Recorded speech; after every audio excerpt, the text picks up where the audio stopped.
Hello everyone, GM. Welcome back to another episode of Overpriced JPEGs. It is Friday recap time. We are talking about the big stories in NFTs, the metaverse, Web3, all this weird and wacky space that we cover. All the big stories we are covering today. And it is a cool one because it is both a moment of Zeneca. We do have Zeneca here with us to talk about the stories, but we also have a special guest, Nihar Neelakanti, who is the co-founder and CEO of Ecosapiens, a carbon-backed collectibles company. We get all into what he's doing and how they're doing it at the end of this episode, but some very interesting things. It's impact to earn, I think, is the model that I think that's the term they use to describe what they're doing. So very interesting stuff, especially if you are an environmentalist or concerned with the environment or are interested in the crossover of art and impact. Definitely stay around for the end of this episode when we talk to Nihar about what they're up to. Otherwise, we cover all the big stuff that's going on, guys. I mean, I think gaming NFTs are really having a moment. So we talk about everything that's happening with the Unity MetaMask announcement. We also talk about the latest developments in OpenSea v. Blur. I have some thoughts here. I have a strong reaction to what I see as the discourse around this whole thing. And we also talk about the latest Starbucks development, other good stuff in there. But before we get into all of that, I do have a couple of administrative things for us to talk through. So first and foremost, we have something exciting coming out on the Overpriced newsletter, the Overpriced JPEGs newsletter. This is something we have been working on for, feels like months now, that we're going to be launching in the next couple of weeks, 2 weeks from now. So if you are not already subscribed, go subscribe to the Overpriced JPEGs newsletter on Substack. We link to it below, and then you'll be sure to be around when we launch what we're going to launch. Also, the Overpriced JPEGs tour, guys, I know people are tweeting at me. They're like, what's the latest with the gin, with the tour? I promise we are like imminently ready to announce some more fun things. I just want to make sure every T is crossed, I is dotted. We should have something next week. And then like full launch of things no later than the next 2 weeks. So launch, I mean, just like more guests that we're announcing, a website that y'all can go to, announcements about when you can start reserving seats for the first event, which is March 31st. Just like details about the events themselves, and then also details about redeeming for your bottle of gin. So that's all coming very soon. And I'm just so grateful to everybody who has been so supportive. You guys have just been an amazing community. I know having an NFT can be a stressful experience, but you guys have just been the best. So it really has been a lovely experience for me. And we are hard at work trying to make sure that we can put everything together just really well for you guys. So, okay, with that, we are going to get to the episode, though we do need to hear a word from our lovely sponsors before we get into it. I am so excited to announce that this year, Overpriced JPEGs has partnered with OpenSea, the world's leading NFT marketplace, built for everyone, creators, collectors, noobs, and experts alike. I'm an OpenSea user because they have the best selection of NFTs and a truly inclusive view of the ecosystem, supporting 8 chains and 8 global languages. I trust the systems they've put in place to keep the space safe, like copyright protection, malicious URL detection and removal, robust verification, and more. It's why they are the place to buy, sell, and create NFTs. That's right. You know OpenSea, you use OpenSea, but did you know that OpenSea now has drops? New exclusive projects launch every week from top projects and creators, and you can check them out now using the link in the show notes. They also recently introduced self-serve drops, which is in beta, and allows creators to launch their projects right on OpenSea. This drops product gives creators access to tools like rich storytelling drop pages, multi-chain support, and drop mechanic customization. The full launch for self-serve drops is coming this spring. So check out the upcoming drops on OpenSea right now using the link in the show notes and own what moves you. You'll also be supporting the show in the process. Zeneca, Nihar, so great to have you both on the show. Great to be here. Thanks, Carly. Let's start where we always start, which is just like vibe check, vibes from the trading room floor. How's the market feeling? Zeneca, how are you feeling? Zenacademy just took over the Daily Dose. That's a big deal. Congratulations on that. I'm so excited for y'all and to see what you do to steward this community into the future. How you feeling? Yeah, it's been a big week with the whole Daily Dose community merge with Zen Academy, Zen Daily. It's been awesome just getting to know so many new Daily Doses, and then just it's been a lot though. It's been a busy week. I have not been trading, even really knowing what's happening in the market that much. Even going back like another week, it's just been a busy period. But like my gut instinct, just checking in now and then. I feel like the market is like it's not cratering terribly. It's not bullish. It was like we had the blur pump, and like that was fun for a week, and I think now things are like tapered off, and I'm sure we'll get into blur later, but like some things are doing well, some things less so. It's I guess meh is my market sentiment. Nihar, how about you? Is that how you're feeling? I'm here, boots on the ground at ETH Denver this week, and I'm getting a totally different vibe from people out here. Just like some quick stats. Last year, I think 20,000 people signed up, to go to ETH Denver. This year, it's a lot smaller. It's about 5,000 people. But the people that are here are just real builders, right? And so I'm having a lot more thoughtful conversations on the ground with people about NFTs, about DeFi, about the future of this technology. And I think people are ready to start, investing again. And I think they're looking at fundamentals, right? And so, yeah, I mean, if you're going to look at pure play stats, I think it's still kind of slow. But I think my sentiment here is that people are starting to look at the market and figure out what to do next. What are fundamentals if you're looking to invest in NFTs? What are the fundamentals people are looking at? Utility. That's the word people are looking for, right? Obviously, the definition keeps changing, but I think today, at least in NFTs that I'm seeing, people are really looking for great art, right? They're looking for great storytelling. I think people are talking about gaming, GameFi, things like that, obviously in the intersection of NFTs. Yeah, I think people are kind of looking for stuff that kind of makes sense and makes them feel better, right? And gives them real value, as opposed to like, is the price going up or is the price going down? I think people are actually starting to use these things, to make their lives more interesting. So I feel like there's a little bit of an energy. I definitely think we're obviously down from when things really felt like they were just like popping off, but that always felt unsustainable. It always felt so obviously just connected to some airdrop farming and the incentivization. I do want to talk about Blur OpenSea. We are going to get to that later because I do think there's some interesting dynamics there that are worth talking about, even beyond all of the talking about it that we've done up to this point, which has been a fair amount on this show. The other thing that we're not getting into today, but is worth flagging, we're recording this on Thursday, March 2nd, and we have the announcement that in a few hours, Moonbirds are making, Kevin Rose and Proof are making their big announcement. Well, I guess we don't really know what it is. They've said that they were going to come out with something March 2nd that was going to give sort of the future roadmap for Proof, Moonbirds, the whole thing. And there's a tweet now that there's a movie. They were like, it's a literal movie. It's like an hour long, and it's a recording of, I think, Kevin and Justin, the two co-founders, talking about their purpose and what the future of Proof is. That's kind of a big deal. Yeah, it's been a bumpy road for Proof, I think, for a very long time. I think ever since their CC0 move, it's been sort of pretty bumpy.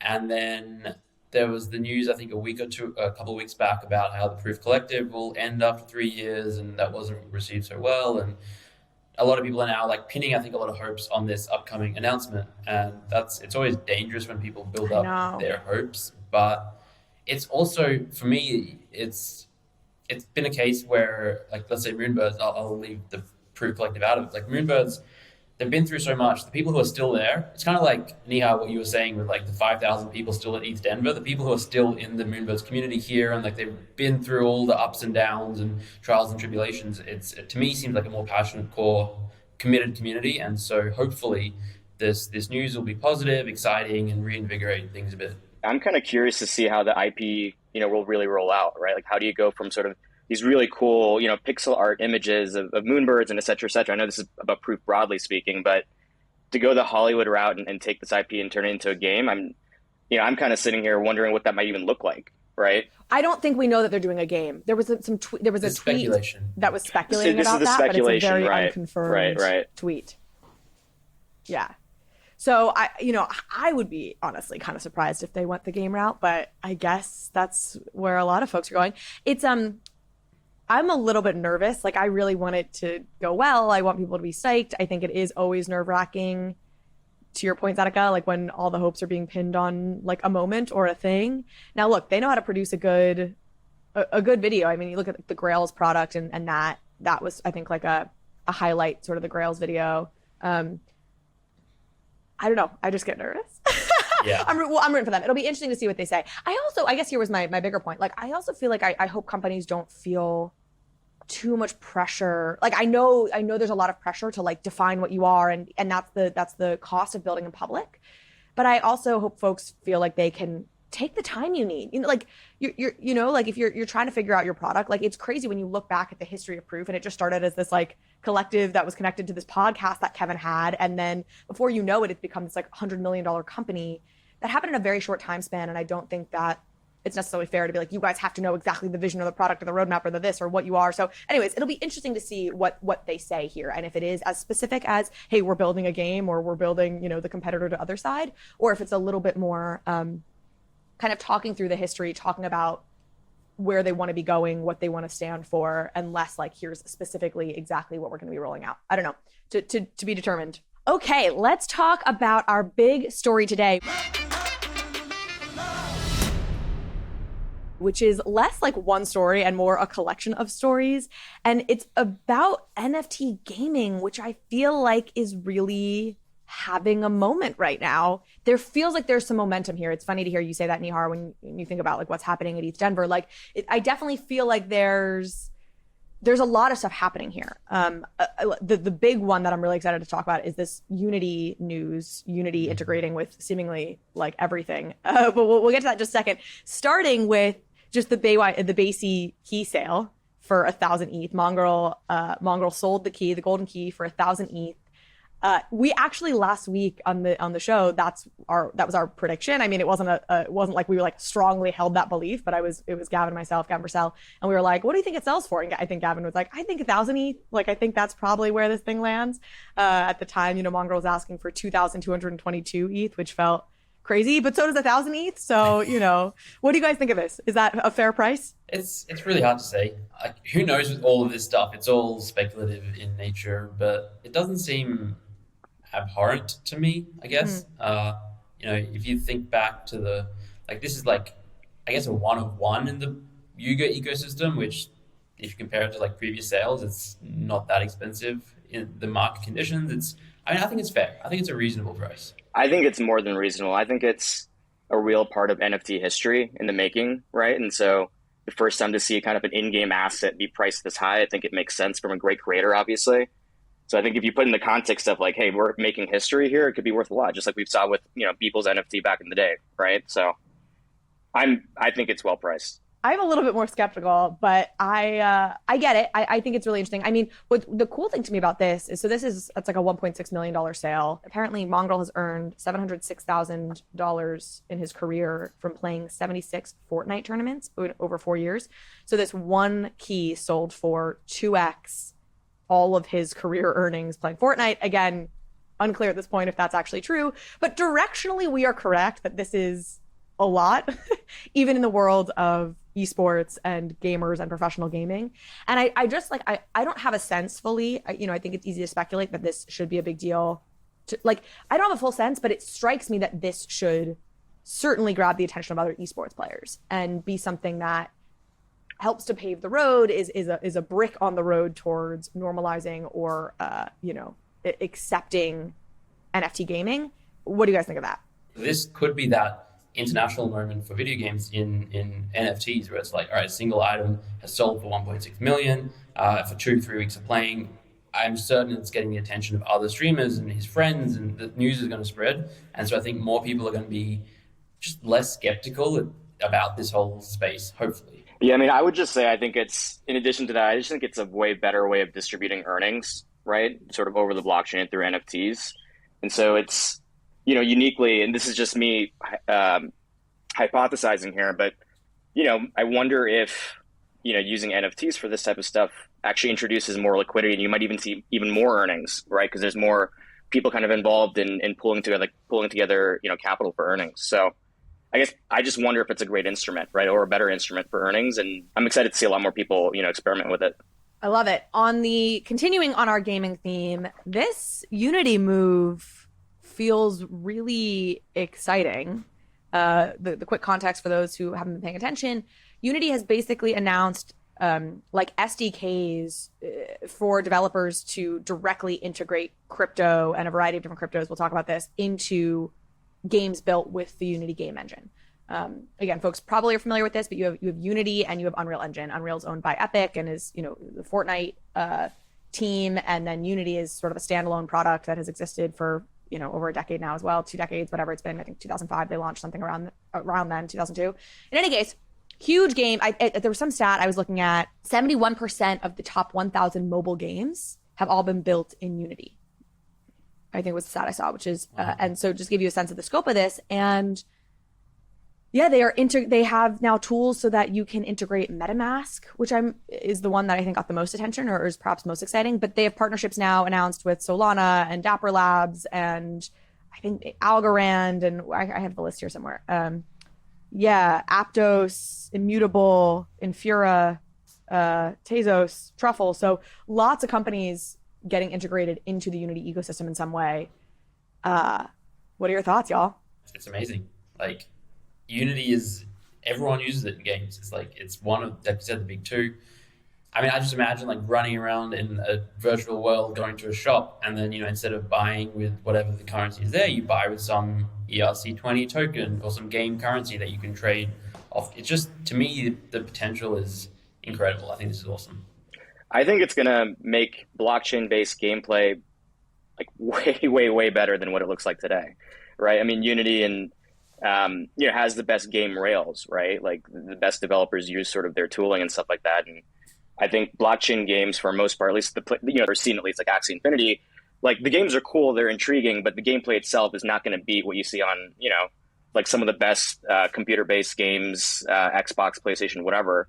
So I think this integration actually is going to make gameplay in blockchain way better. Honestly, this is where I do feel like there's this momentum right now where like there was this lull and now there's like just some really big, like I was saying this, I think last week, I feel like there were all these big companies that were doing things with NFTs, but it was a lot of IP companies. And so a lot of it felt cash grabby. We've talked about this obviously so many times. Your Warner Brothers, some of these movie studios who just have IP and they just felt like they were just like selling lines of merch in the form of NFTs by selling their characters. And we now have these companies like, Amazon has made some announcements recently.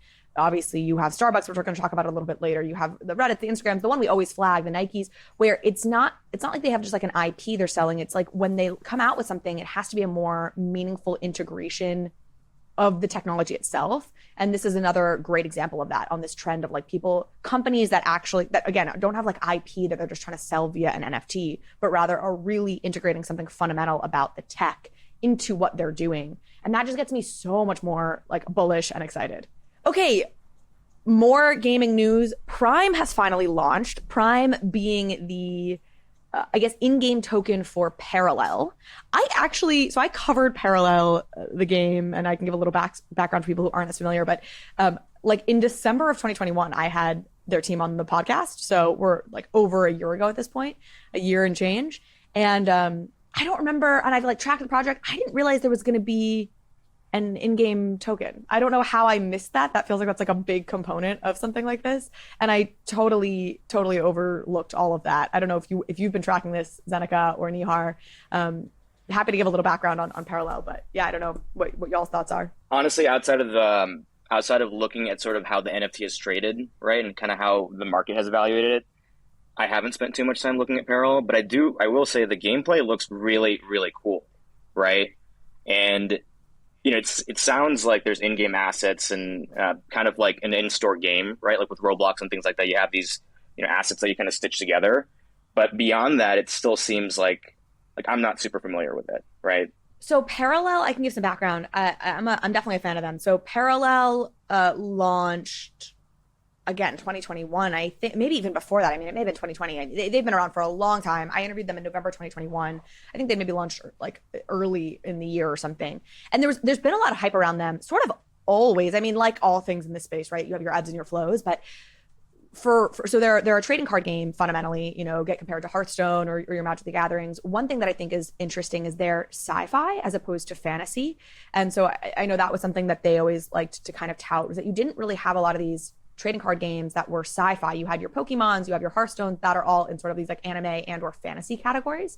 And they felt like there was a real opportunity to have amazing science fiction storytelling, which they have. They have these 5 or 6 planets, whatever it is. It's like, humanity gets like dispersed to different planets. And so then the different clans like evolve differently. So they have at least the basis for a really interesting story. I don't know how far along it is in development at this point. And then they they had really stunning art. And so that was also one of the things that initially really gravitated folks towards this project, was just they really treated the assets and the cards themselves as artworks, and it showed. I mean, it's gorgeous stuff. I think what's striking about this is, I mean, it's just great to see like an OG project shipping, like just they've been grinding for this last 2 years that they've probably been on this, which is awesome. And it also is reflective of like games take time, and we are maybe in this first wave, and maybe this is really the macro thesis of this whole section of us talking about what's happening with gaming in some ways. It's like, I feel like we're finally hitting this point where the early games that started building really early, which again means like 2 years ago in a lot of ways, like are starting to come to fruition. And we're starting to see some of these projects be able to deliver. We know these things take years to build, and we're starting to hit that 2.5 year mark for some of the really early builders. And I don't know, it's like got me jazzed. I really want to look more. I've tried to get into the parallel ecosystem. It's so complicated, and I'm not enough of a gamer to like have stayed with it, but it's exciting. I'm with you on that. I got into one of like the very earliest pack drops, because it was like early mid 2021, and this is the time when like there were just not many NFT drops. Like maybe 3 NFT projects would drop a week, and so like everyone in the space knew every drop, and you generally try and get in on everything. And I was like, this is cool, this is fun. And then, like everything, there's a million other things happen, just sort of lost interest. But then I listened to the episode you did with the team back in late 2021. And I was like, oh, this is really cool and interesting, and got to get back into it. And then obviously didn't, and kicking myself, like I think a lot of people probably are. But this was a significant airdrop too. Like there's someone in Zen Academy, I saw got like $55,000 from this airdrop. Oh my God. I knew somebody got like or my producer knows somebody got like $5,000 or $6,000, who was like kind of in it. And I was like, all right, that's pretty good. But 55,000. Yeah. Like they've been buying cards since 2021, and a big part of the ecosystem. And it's awesome to see. This is why crypto is great, because you can reward the people who support you along the way. It's like the Uniswap airdrop was amazing. And then so many other airdrops have been amazing. And if done right, and maybe they didn't even announce it. Like maybe that's like, you said you didn't know it was coming along. I haven't been paying close attention. Maybe everyone knew that it was coming along, but it's entirely possible that they kept it a secret so that people weren't like farming for it like so many other people do with airdrops, which I think is the wrong way to do an airdrop. Yeah. Yeah, and I mean, I don't know. I guess you're right. Like, if it's about owning cards and things, it would have been easy enough to farm it. But I think you're right. Like, my sense in this is that it was really people who were like, who have been longtime lovers of Parallel in the ecosystem, excited for this game. Like, really the people you want to reward, not just the people who are like, hear about something and then decide to farm in order to take advantage of it. Now, again, maybe I'm wrong, and there's a corner of this ecosystem of people who were just farming it. But so Blockworks posted about this, and they had a line here. They were saying, no game in the play and earn sector. They weren't using the P to E, the taboo P to E word anymore. Yeah. And certainly this isn't a play to earn game, right? But no game in the P and E sector has successfully balanced its token economy with player demand while delivering a genuinely fun experience. And I think there's sort of this like, could Parallel be the first, they say, or is this just more of the same?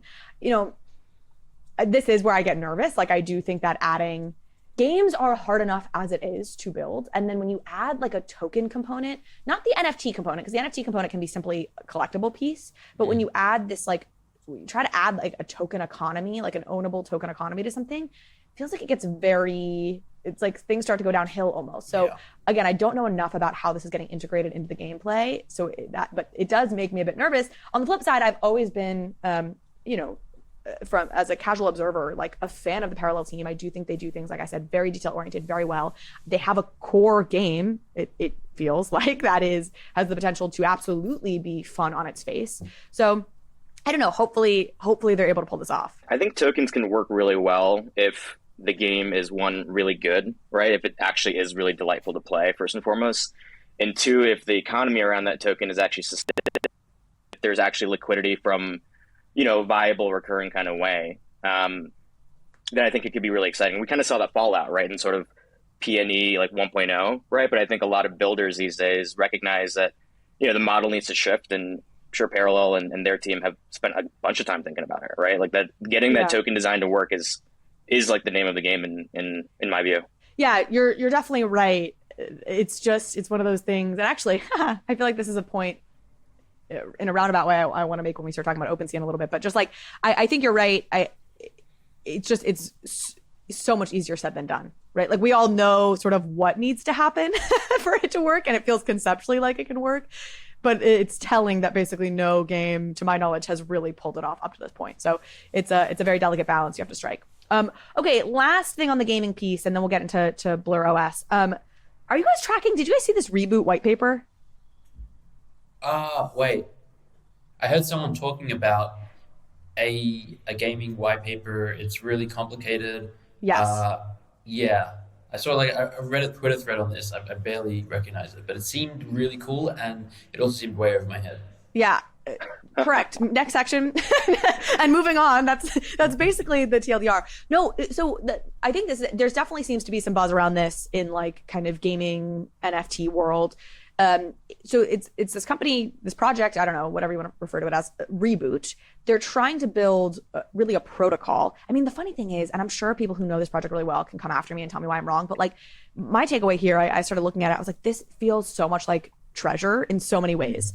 So it's something they're trying, sort of like protocol layer. They want to like bring all, it feels like Web3 gaming together on sort of one protocol. So there's all this interoperability within the games. They're building out these different, again, I think like SDK or APIs or like, things like here's how you can match make two players in a game, like building that like any gamer can come and like any developer can come and plug into their game and have, the interoperability across multiple different games. Again, all of which really does remind me of Treasure and like the kind of decentralized Nintendo concept of like, we're sort of got this platform, but we're bringing it together. And then the other thing that reminded me so much of Treasure about it is like, it's this white paper. It's this like very complicated, long, sexy looking white paper that you scroll through it and you're like, this looks very smart, but I cannot read all of this.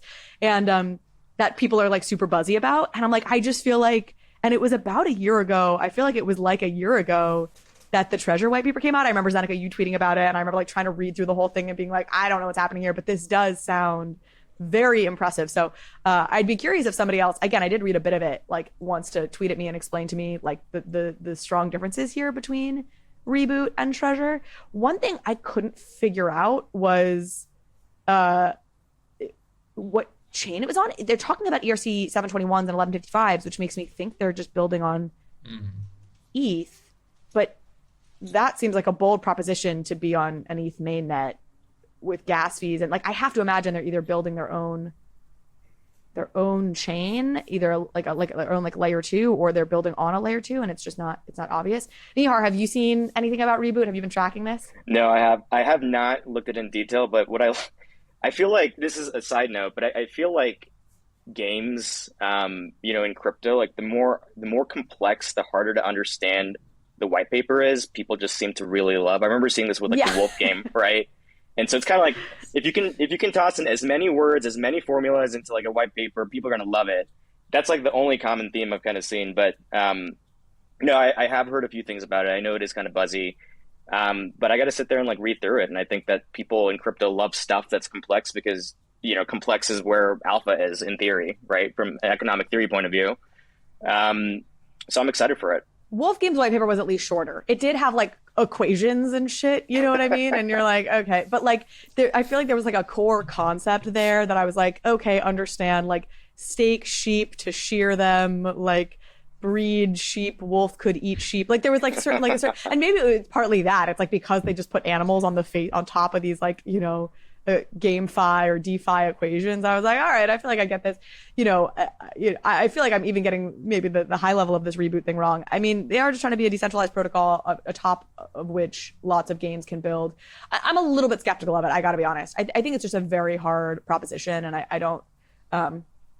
Treasure's doing well, so it's possible, but it'll be interesting to see. If they're building on ETH, I'm like, I don't know what you guys are doing, but based on that white paper, I think they're smarter than I am. So presumably they know what they're doing chain wise. Y'all know I love Ledger, the world leader in critical digital asset security. When you own crypto, what you actually own is a private key that gives you access to your coins. It is imperative that you keep this key safe, and Ledger wallets are the best way to do that. The Nano S Plus and Nano X Ledger wallets, paired with the Ledger Live app, give you the best way to start your crypto journey while maintaining full control over your digital assets. Send and sign your NFT transactions with full transparency in the Ledger Live app. What you see is what you sign. And y'all have heard me talk about Ledger STAX before. Well, due to unprecedented demand, Ledger has received all the Ledger STAX pre-orders that it can fulfill through summer 2023. And so they have decided to pause the pre-orders. Ledger is incredibly grateful for the community's support and is working hard to get current pre-orders out and ready to ship so that they can make even more Ledger STAX to keep your digital assets secure. Sign up for the Ledger STAX waitlist and be the first to know when Ledger STAX are available again for pre-orders. But don't leave your digital assets susceptible to breach or hack in the meantime. Order your Nano S Plus or Nano X today by visiting shop.ledger.com or clicking the link in the show notes. Our next story, Blur v. OpenSea, continues. I say it with like a lowercase c because I feel like it was like this wasn't like a heated week relative to other weeks we've had with these two companies. The big story, and Zeneca, curious if you feel like there's something else big here, but to me is like, you know, OpenSea continuing to make changes to their platform and to their UX that seem to further, you know, push them further towards Blur and towards like trading activity over the art. I mean, I have pushed back to the sentiment I've been seeing, but is that sort of the biggest news you're seeing as well, Zeneca? I think so. Yeah, it's obviously that in terms of like news, and then the sentiment I think is I've been seeing an increasing amount of commentary that is saying Blur is ruining the space because they're turning NFTs into coins, basically. And I'm shit coins or like whatever. Yeah. Kobe said in I think August 2022 last year something about NFTs are just altcoins with pictures, and got so much flack and pushback from the community and a couple of people agreeing with him. And I think he's actually right for like 99% of NFTs, but not holistically. And I think we're just starting to see that come true right now. So it's been very front of mind for me because I'm writing an article on it, and I think it's just interesting. So like those are the two big news items. OpenSea going in that direction, and yeah. Yeah, I think you're right, and that is this core tension right now. Is God, you know, it sort of reminds me when we were talking about the royalty debate. I was saying I feel like there's this core tension within the space, which is you have this one set of people who were drawn to crypto, who were drawn to NFTs, who've been drawn to this whole world because of decentralization and on the basis of decentralization. And then you have a core group of people who I think were drawn in on the basis of creator empowerment. And those two communities get along well with each other for the most part, and we have a lot of common goals. But then there are a few moments where the differences flare up, and the royalty conversation was one with the people who were like, no, we shouldn't be blacklisting things, like pure decentralization, like don't have these kind of centralized, you know, behaviors. And then you had the creator empowerment group that was going, absolutely not. What we need to protect is the royalty for the creator. That's what's most important. And it's because these people were coming from different places.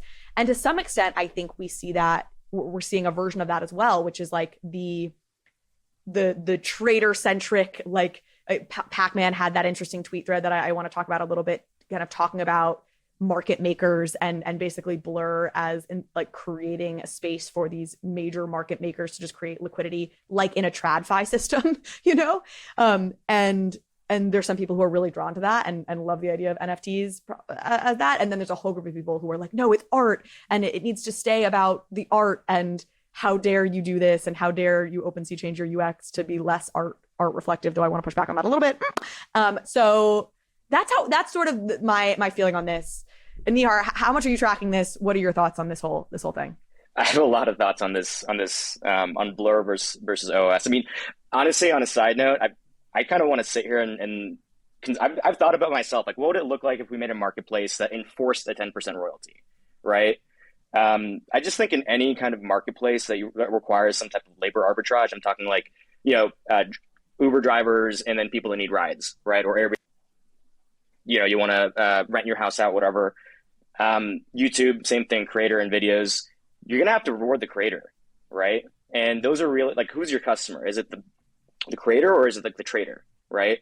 And I do think right now that OS, like the way the NFT market looks like today, is that it is being driven by traders, right? Like that is where the vast majority of people are, the vast majority of customers are today.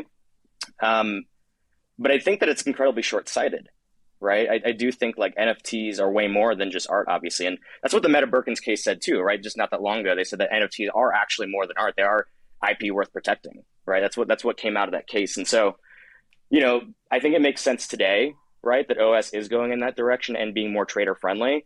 But I think it's incredibly short-sighted, and I think that they are, sort of missing this larger picture of what is an NFT and what it can be, right? And this sort of what Zeneca was saying earlier, like, the ERC 720, 20, whatever, there's applications in real estate, in fintech, et cetera, et cetera. I mean, we're using carbon credits, right, on NFTs. I don't think these things will just trade in an OS setting like that. So I think it's short-sighted. Well, so it's interesting. You bring up this question of like, are you servicing the traders or are you servicing the creators? But I almost don't. I feel like you've got to service the people with the money. So it's like it's the consumer, whether they're a trader or they're in it to buy the art. It feels unless I mean what goes through my head as you're saying that was I'm like, oh, maybe there's a world where creators pay some like small monthly fee. Like I'm trying to think like if you're OpenSea and you want to lean more into the creator first piece, but you need to have a sustainable revenue model. And right now you've had to drop royalties to zero to compete with Blur. No, I mean, I think we've seen this in a very different setting. We saw this with Uber and Lyft, circa like 10 years ago, right? There was a time when they were offering the same product at the same price, right? Rides. And what Uber did is they undercut the price significantly, right? And they were able to do that because they had more cash in their bank. So they were rides down way below what Lyft could ever do. And frankly, they were chewing into their drivers' margins, right? And they were able to do that for a short period of time because they were able to subsidize it. Lyft lost a lot of market share. And then Uber had to increase the prices, right? Because drivers were literally leaving the platform because they weren't getting paid. And I think that's just what you're going to see here, right? Is that for a lot of projects who had a business model that relied on royalties, they're just going to go to the platforms that will pay them. It's really that simple. It's not though, right? Because they have to start the projects that already exist, right? Like can't go back and then block these marketplaces that don't enforce royalties. Right. I'm saying a lot of people will just stop creating altogether. I guess that's sort of the point that I'm getting to. I think the total market size of creators might just shrink. I hope that doesn't happen. I don't know. I mean, that could totally be true. I don't know. I don't feel like this is going to be solved. I'm just skeptical that it's going to be able to solved on the creator side. I'm very skeptical of like individual project marketplaces. I think somebody gave the analogy. It's sort of like, telling people to go, instead of going to Amazon, to go to the bespoke store. And like, sure, like some people will do that. And if you have enough draw as a project for some reason and you have enough kind of power in the market, like, people know I love Taylor Swift. If Taylor Swift still kept her music off Spotify, I would pay whatever independent platform or, her bespoke marketplace, whatever I would need to pay to still be able to listen to Taylor Swift music. But that is the rarest of the rare. Like people want to be on these big marketplaces for the discoverability, for the ease. I just think it's feels very dubious to me that we're going to enter a world where all these projects can just have their own bespoke marketplaces and that's going to be worth it for them in lieu of being in these aggregators. I guess on the creator side, I guess it depends on whether or not you're able to offer a really unique, compelling user experience that you can't do on an open marketplace, right? So in the absence of just giving financial incentives to go to your own bespoke marketplace, there has to be a better consumer experience that you're able to give people. And I actually think the financial incentives or the incentives around like, okay, if you use our marketplace, then you can get, future drops. I think that's a world in which this could play out. Like, you get them access to the project, any of the other perks that projects sell about themselves, or, hey, if you have the 6529 meme cards, you have a better chance of getting one of the next drops that are going to come out. I think that there could be ways like that to incentivize. All of it just feels like very effortful. In a way that's like kind of exhausting. I haven't fully contextualized here for anybody who missed the news. So we're getting at obviously the big debate, all the kind of things that people are having to think through at a macro level. Most recently, OpenSea changed their view. So if you go to your profile, for example, on OpenSea, instead of just seeing your on your browser on your computer, for example, instead of seeing your kind of big artworks as like the primary view and like almost like these cards of all your different NFTs that you scroll through, the very first view you're getting is like a list view. And now it's like, it's really showing you like the price you paid for it, the current floor price, the highest offer on it. It's much more of like a trader's view. Now, I saw a bunch of people like, very angry about this and freaking out about this and being like, again, they're just trying to chase Blur and they're, they don't actually care about the creators and this proves it. I hate to be the person that's like always defending OpenSea. I swear to God, like they're a sponsor, which is honestly why I hate it, because it feels like it makes me seem like I'm in their pocket. I swear I'm not. I just think so much of the criticism of OpenSea that I see just feels like weird to me and like kind of out of sync. Like, first of all, I actually think this view is better. Like, it is a more convenient view. Second, you can just toggle on the right-hand side and go back to the old view where you look at the art. So it doesn't like, okay, they made, but this change feels like actually kind of convenient and like nice. Like, I don't mind this change. And I'm not somebody who is like some crazy flipper trader type who's like not, I'm like definitely here for the community and the vibes and the art and all the rest of it. So that was one thing that felt overblown to me. On the point about they're kind of chasing Blur, I do think this is interesting. And, if you look at the data, we've been kind of diving into this. OpenSea hasn't actually lost that much market share, or they haven't lost users, really. What has happened is that Blur has tremendously grown the market size from a volume perspective. And so to the extent that OpenSea is doing anything, they are chasing market share that Blur created. And this does make me wonder if some of OpenSea's reactions, the move to zero royalties, the move to zero marketplace fees, like maybe that is an overreaction on their part, right? Because like they're not seeing a huge decline in their own users. What they're losing out on is this new market that Blur is creating. Zen, do you have any feelings or thoughts on that? I have a lot of thoughts and feelings on all of this. Yeah, I think it is. I prefer the old OpenSea view. Like personally, I think I'm a trader as well. Like, I trade a lot, but I also am a collector and I like looking at my NFTs. And the way I would always use Blur and OpenSea is I would trade my NFTs on Blur. But if I wanted to look at my OpenSea NFTs, I would generally go to OpenSea. It's just a default layout there. I could see why OpenSea wouldn't love that. They're like, oh, great. When you're doing the thing that's monetizable, I know, you but go it to still Blur. gets people onto the platform. So it's like, and I know a lot of people prefer that as an experience. And then I think having people on the platform is, to me, just personally, and I know you can just toggle it and whatnot, but it's just, it sort of goes back to whether, like, who is the customer of OpenSea? Is it like Blur positioned itself from day one as the NFT marketplace for advanced traders. Yep.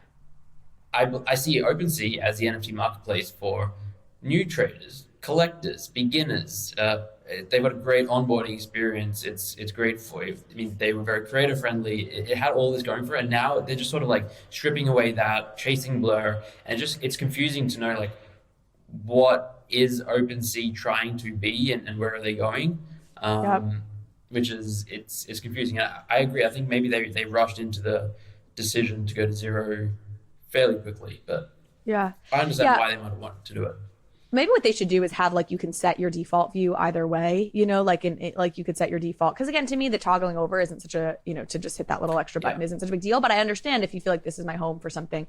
It also, it a little bit reminded me of like, for me, like back in the day when I would use Facebook all the time and, at like 14 years old, and anytime Facebook would like update the feed or they would make some sort of UX platform change and you're like, this is the worst. Why would they do this? Like, I hate them, and like, and then over time you get kind of used to it and you're like, oh, this maybe is kind of better. And so I feel like people also just don't respond well to change ever on platforms that they're used to regularly visiting and that they have some attachment to. But yeah, I definitely understand. It's so great. Now I don't just have to like love on OpenSea. Like I do think that there is, I'm skeptical. I'm like skeptical of the kind of trying to chase Blur approach, which is a little bit what it feels like they're trying to do, because it does feel like they had a clear lane for themselves and it doesn't feel like they were like massively losing their audience. But I'm not looking at their numbers. Like I'm always hesitant to feel like I know best in any of these scenarios when you have these companies, like, you've got people sitting up there thinking about this literally all day long. The other thing that's interesting to me is, in this framing of it where they're sort of chasing an audience that Blur, quote unquote, kind of created, right? Because they created this market share through all the liquidity they're providing. I'm very dubious that market share is sustainable, right? Like it does feel very connected, obviously, to these airdrops. It's a lot of people airdrop farming. There's absolutely no doubt that when and if these incentives stop, and I have to assume it's a when, that volume goes down. Now, maybe it remains elevated beyond the base level where it started pre-Blur, but it's certainly not going to remain at the level that it is today, in my opinion. And so it also feels like you're chasing after a market that hasn't yet proven itself sustainable in the way that the previous market you had, the art, the maybe newbies, the creator market, like that's to some extent proven itself sustainable. I mean, certainly look, it's gone down 90% or whatever the number is since the bull run, but this liquidity chasing feels unsustainable. Yeah, I mean, I agree for the most part, especially to the levels and the extent that we're seeing them at. I do think that there will always be a market for effectively market makers and people bidding. And we were seeing this on OpenSea 2 years ago. Like I can't remember, was it Dr. Burry, the bot? There was a bot account on OpenSea that would just bid on so many collections. I remember that, yeah. It was a Michael Burry reference? Was it like a... I think it was yeah. I can't remember the exact name, but something Burry. And they had multiple accounts and like random collections you'd see, and then they just had the highest bid, and the bid was like, let's say 0.1, and the floor was 0.4 and so every now and then they'd get a hit, and then they'd immediately list at like 0.37 or whatever, and then make profit on that spread. And that was very inefficient in the market, and like someone found a way to capitalize on that and take advantage of that. And then over time, more people got into the botting game, and then OpenSea introduced, collection-wide bids themselves. And it's just like that spread between the highest bid and the floor price got thinner and thinner. And Blur just made that, I guess, even thinner and more efficient. And with the rewards, it basically gets to an equilibrium, because now people are willing to even take a loss or bid like slightly above floor price and then sell back immediately, because they're hoping that the Blur points and rewards or whatever will end up being more than that little loss. And so definitely when those rewards decrease/disappear, that spread will start to increase. But I think it'll be small enough that it'll still be more efficient market than without it. And again, this comes back into the whole turning NFTs into altcoins with pictures, and some people hate it and some people don't. And to me, it's just a reality of the market. And my entire world perspective on the whole Blur's impact on the market. Everyone is saying Blur is terrible for the market, Blur is this, Blur is that. I can definitely see and understand that perspective, but I view it as the market has always had all of these participants that were profit driven, that were traders, that were in it for the money and didn't care about the NFTs and the JPEGs behind it. These people didn't just appear out of nowhere.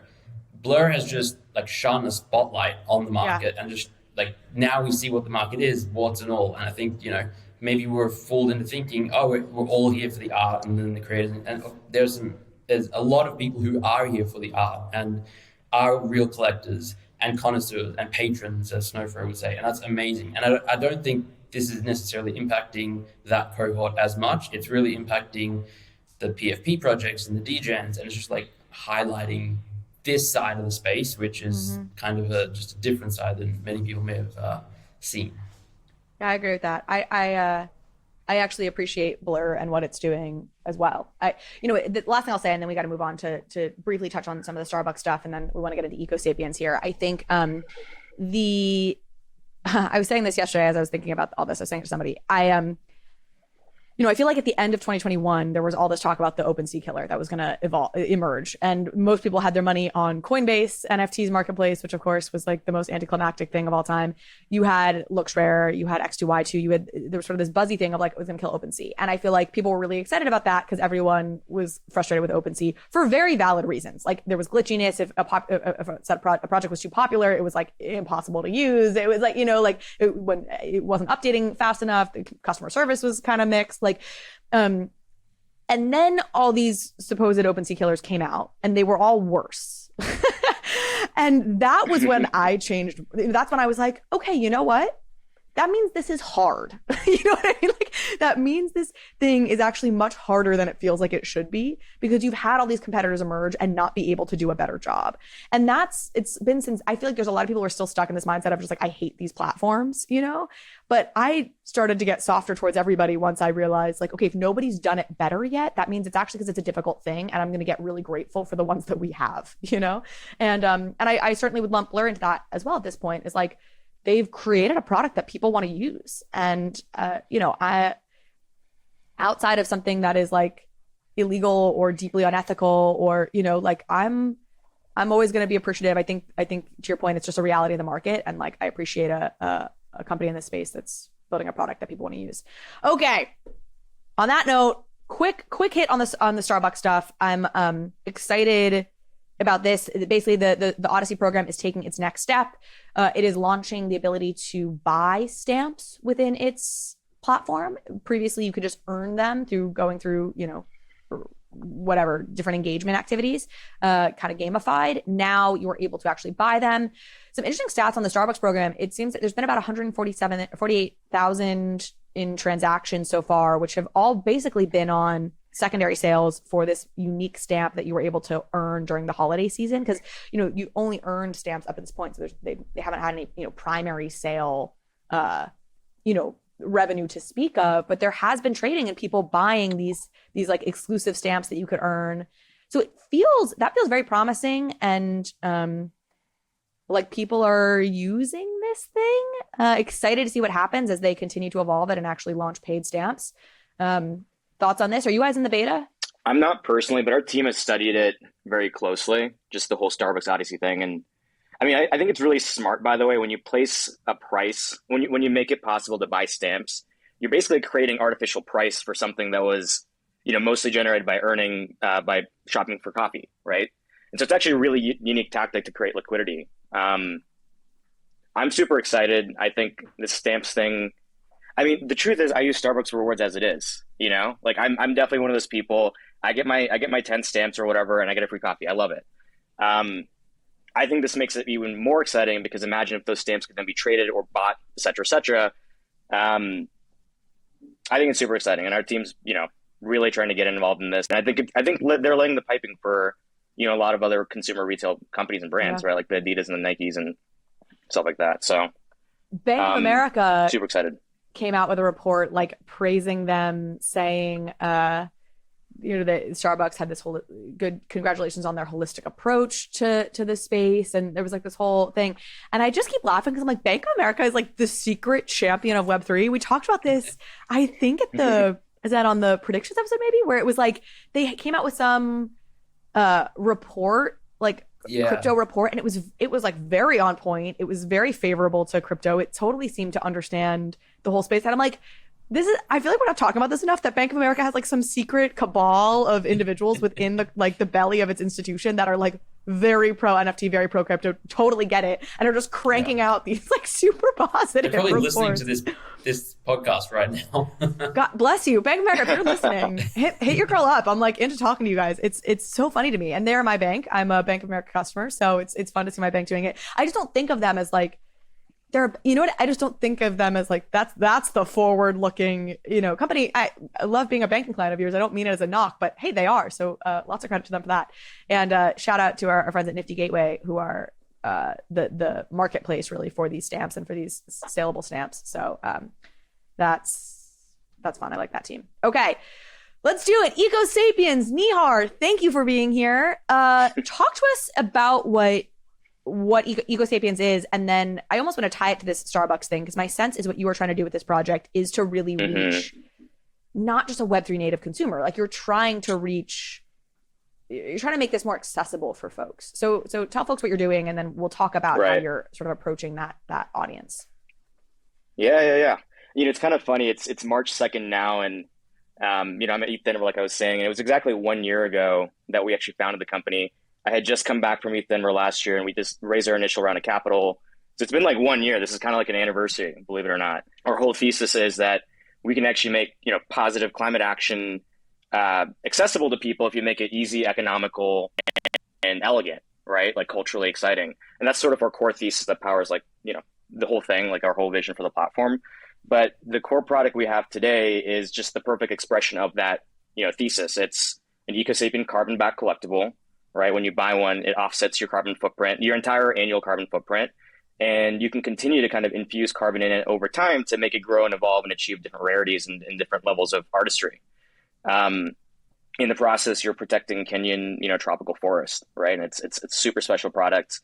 Was the question like how this relates to Starbucks? Well, no, I was tying this to Starbucks from the standpoint that one of the things that excites me so much about Starbucks is that I do think they have the potential to reach a non-Web3 consumer. To your point, you're not the only one who already uses Starbucks rewards. It's this massive, massive program. And so I was tying that to what you're doing in terms of like an audience question, because my sense is you are also like, you're not trying to position this as like heavily NFTs and Web3, and you look at the website and it's right. You're definitely trying to position this, it feels to me, for an audience that is just interested in carbon credits, the environment, that audience rather than a Web3 savvy audience. So I'm curious how you thought about that. Yeah. So we're really going for people that are quote unquote eco-conscious, consumers. And as it happens, it ends up being a really large TAM. I mean, if you look at Adidas, Nike, and consumer retail as a whole, everyone's in this race to get to net zero, right? And to be like the plastic-free shoe. And the Starbucks is trying to do sustainable coffee beans, right? And small side note, but coffee beans are one of the most vulnerable to climate change, obviously. And it's showing up in consumer data. So we as consumers are actually putting our money where our mouth is and spending more with sustainable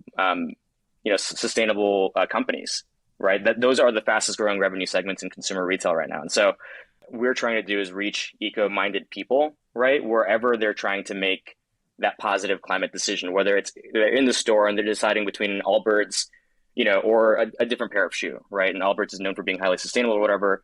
We want to kind of empower people to make those decisions, right? Like live sustainably. And then we, on the other hand, are saying, okay, if you make climate positive decisions, we can give you sort of these interesting digital goods that kind of, codify and symbolize sort of that impact, right? And maybe you can kind of bundle these things into unique rewards for shopping sustainably, et cetera, over time. And right now it is just like, hey, you want to offset your footprint for the whole year, right? Like you don't have to do it on a particular, I just checked out, I offset my purchase. We're saying offset your whole year kind of in, one easily digestible form, which is just, digital art. So you buy one of these NFTs. So I'm like, I want to, like from the consumer journey here, like I want to offset my carbon footprint for the year. Yep. How do I know what my carbon footprint even is? Didn't BP, this is one of my favorite like memes is like BP oil, like had some tweet that was like, what's your pledge? They were like, calculate your carbon footprint. And then it was like, what's your pledge to not pollute the planet after you calculate your carbon footprint? And the comment is like, I pledge not to spill like 4 billion barrels of oil into the Gulf or like whatever it is. Anyway, sorry, side note. So tell me the consumer journey here in terms of I purchased one of these pieces of digital art, and then how does that translate into offsetting my carbon footprint? Sure. I'll tell you maybe what it looks like today and what we envision it to be like, hopefully by the end of the year. So what it looks like today is you go to OpenSea, you find our collection, you buy a chrysalis, you go back to our platform and you turn it into an Ecosapien by infusing 16 tons of carbon. That all kind of happens on our platform. It's kind of funny because this is a perfect example of like, hey, why this can't all happen on OS, right? Is because we're actually putting carbon credits, underwriting them to your NFT that happens on our platform. But yeah, you buy an OpenSea, you connect to our, eco portal is what we call it. And you immediately offset 16 tons and that births your collectible.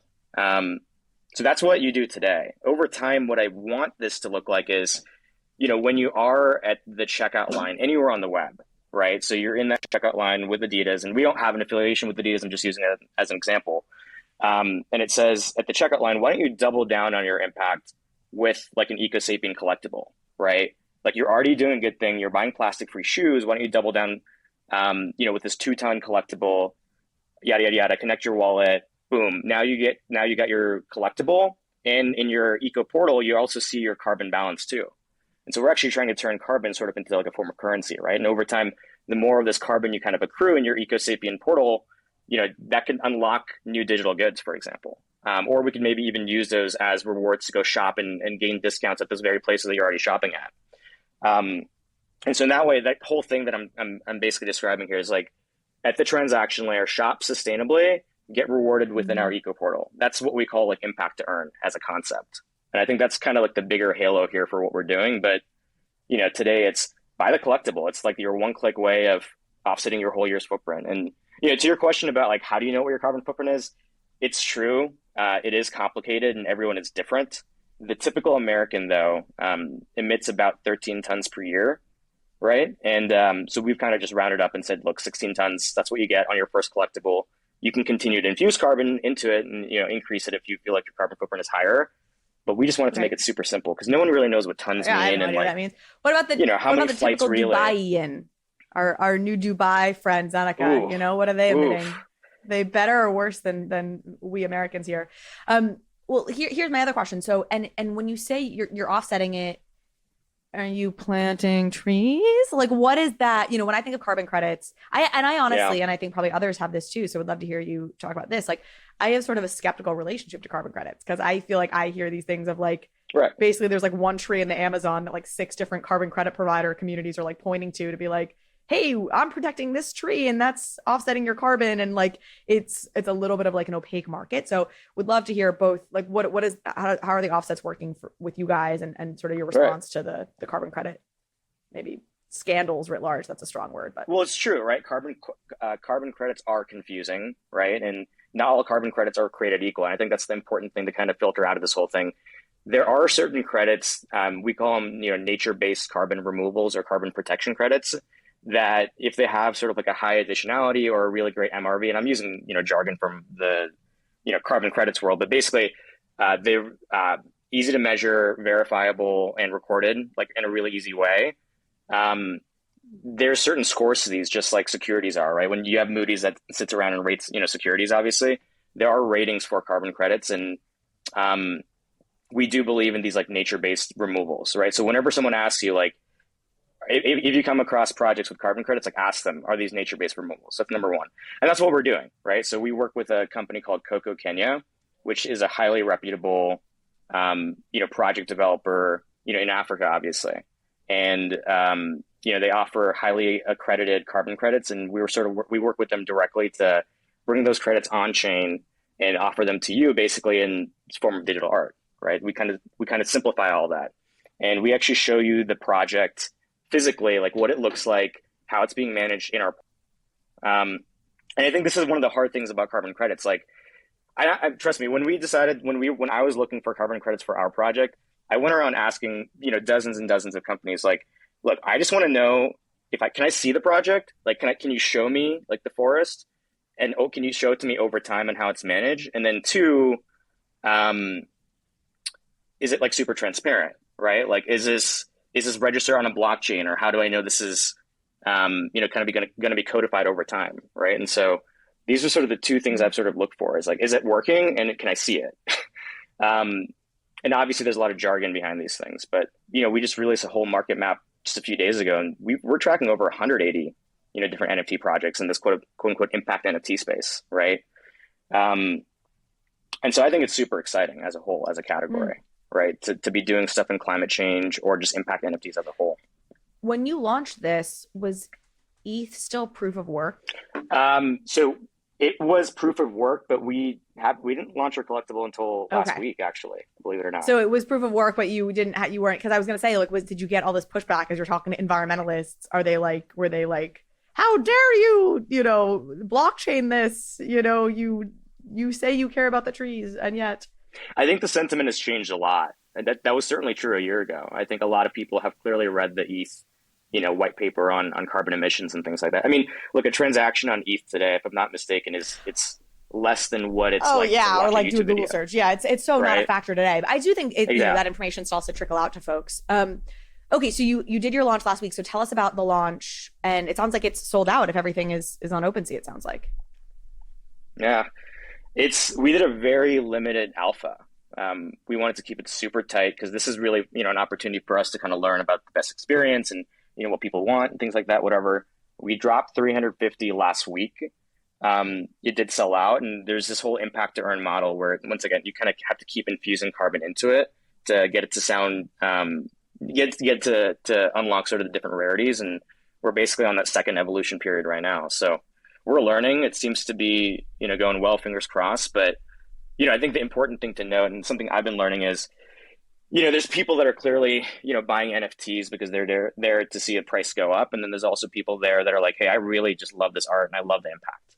And I think this is true for all projects, right? And I think for us, it's like, we really want to give everyday people a chance at making a difference in an easy, elegant way, right? And so we're super excited. We obviously have a lot more stuff planned, right? A lot more drops planned and things like that. It's a start and I'm having fun, honestly. It sounds awesome. It sounds like you're almost like, in a way, gamifying impact and allowing people to just have fun, level up, unlock rarity. I think this is the goal. This is the dream. There's like actual utility. It's helping the world. It's, helping people contribute in a way that maybe they wouldn't otherwise. They get beautiful art. It's like one of those symbiotic win-win-win things. So I think it's awesome. And also, I did look it up. In the UAE, we are a little less efficient than in America. It's 19.5 tons per capita. This is in 2021. Oof. So wow, yeah. Brutal. I win. To be fair, this like it's crazy. Air conditioning is running nonstop. The other day, I was in a shopping mall. I walked past, I kid you not, a ski field. Indoor at a shopping mall. Wow. There was a ski field with a ski lift. People were skiing. People were tobogganing. So it actually surprises me how low this number is. Yeah. We have a pool in our apartment building, and it's heated. It's like 2 months out of the year, you might need a heated pool in Dubai. Why? Why do you even bother? Yeah. Wow. I really want to come to D. We've talked about this. This is getting a little afield, but I really want to come to Dubai. So it's high on my list. It's an insane place. Clearly, they're a little wasteful, very wasteful, probably when it comes to energy. But it is, you definitely got to come. It's cool otherwise. Okay, my other question for you, Nihar, was how are you balancing talking about this project, like essentially marketing yourself and balancing marketing yourself to a Web3 community, come on shows like this, you're at ETH Denver, versus talking to like a traditional environmentalist community and that audience? Yeah, so the answer is we're not really talking to typical climate environmental, folks. There is a real community within Web3 at the intersection of, crypto meets climate called regenerative finance, right? The whole refi space. It's massive. I mean, I was just at the whole climate summit, yesterday here at ETH Denver. It was packed. There were over 500 people just in this one, room for that summit. Last year, the same, room had like 50, or 80 people, right? And I've been tracking this market too. When we started our company, it was funny because a year ago when I went to go raise money and I was meeting VCs, and VCs would be like, oh, hey, so this is like a refi project, right? And I was like, what's refi? I'm just trying to use Web3 to, give people tools to make a difference. What's this refi thing? And that was a year ago, right? And in this backdrop of a bear market, right, that sort of consumed sort of the whole space, the number of companies in crypto meets climate refi has multiplied, right? There's literally over 250 companies. Many are, have raised capital from VCs, obviously, today. And this is in the backdrop of a bear market. We're speaking primarily to those people, right? The people that are in Web3 that are already kind of bought into whole, carbon credit kind of concept, on-chain, tokens, on-chain carbon rather. Companies like Flow Carbon and Toucan and, a few others are well-known names. We're speaking to them, but the truth is I'm trying to kind of, meet more of the NFT side of the space, right? The people that are, that's just the larger TAM, right? It's the people that are like, hey, we want great art that makes a difference. And that's sort of, how I'm positioning this as well for the broader audience, right? And that's something I'm really focused on this year, is actually speaking more to NFT people and kind of breaking out of refi. But I think it was a great beachhead to start with. I giggle a little bit when I hear Flow Carbon. That's Adam Newman's company. Like, is Adam right? Didn't Adam start Flow Carbon? There's I don't know exactly what that story was. He's not management. Well, no, he's got his company, whole Flow. But there's I think We Live thing that he's got to do, and these branded apartment buildings or whatever. So he can't. Right. But I think he did. I don't remember. I just remember that announcement, and Adam Newman always makes me laugh. I don't know what's going on with both of those companies. Yeah. I wonder how that his other companies doing the real estate one. But I mean, look, I think it's gonna be tough. what was the latest? There was a latest announcement there. I mean, the premise is interesting. I don't know. I get all this from Scott Galloway, who I really appreciate. I think he was right on about WeWork, so I appreciate any of his takes about Adam Neumann. And his feeling is like, look, there is an opportunity here to like brand real estate, but it's probably not the right model for like a venture-backed company to do, because venture needs returns quickly, and like successful real estate like ownership models, like you get wealthy with that like over a long period of time, because you really have to know that the individual locations where you're going in and buying up the real estate. You don't want to just like lock yourself into real estate deals like around the entire country without whatever. I'm not doing this justice, but there was some announcement about them recently. I like to track Adam Neumann because it just feels like scandal follows him wherever he goes, and it's usually entertaining. Anyway, well, that's awesome, Nihar. I really appreciate everything you're doing and you coming on and chatting about it. We'll make sure it's the best place for folks to go check out your website. So they check out the art on OpenSea, maybe both. We'll put links below. Yeah. Our website is ecosapiens.xyz. That's where you kind of get all the information about, what we're doing, our white paper, where we are in the season. But you would have to go to OpenSea to go make the purchase. So okay. It would be and then is places. The project on OpenSea, is it Ecosapiens? If people type that in, again, we'll put the link in the show notes. But yeah, it would be Ecosapiens Ecogenesis Alpha Collection. Thank you both so much for being here as always. It's been a pleasure as always. Thanks, Carly. This was a blast.